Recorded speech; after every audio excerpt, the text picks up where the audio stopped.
Hi all, good morning. ఈరోజు గుజరాత్లోని వడోదరలో ఒక ఇన్సిడెంట్ జరిగింది. అక్కడ ఒక బ్రిడ్జ్ ఉంది. అక్కడ గంభీరా అనే బ్రిడ్జ్ ఉంది. ఆ బ్రిడ్జ్ ఆనంద్ అండ్ వడోదర ఈ టూ ప్లేసెస్ని కనెక్టివిటీ చేస్తుంది. యాక్చువల్లీ ఇక్కడ ఏమైందంటే ఆ బ్రిడ్జ్ మధ్యలో కూలిపోయింది. అంటే మార్నింగ్ 7:30 AM, ఈరోజు మార్నింగ్ 7:30 AM ఆ బ్రిడ్జ్ మధ్యలో కూలిపోయింది. అంటే వెహికల్స్ వెళ్తున్నప్పుడే ఆ బ్రిడ్జ్ కూలిపోవడం వల్ల ఒక 5 వెహికల్స్ ఆ నదిలో పడిపోయాయి అన్నమాట. దానివల్ల ఆల్మోస్ట్ 10 మెంబర్స్ చనిపోయారు. అక్కడ ఉన్న లోకల్స్ మాత్రం 8 మెంబర్స్ని రెస్క్యూ చేశారు.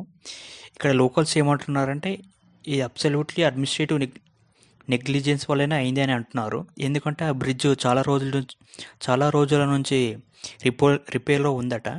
అక్కడ అడ్మినిస్ట్రేటివ్ వాళ్ళు ఈ బ్రిడ్జ్ని వాడకూడదని అక్కడ అలా అని ఏం చెప్పలేదు. దానివల్ల ఇక్కడ 10 మంది చనిపోయారు.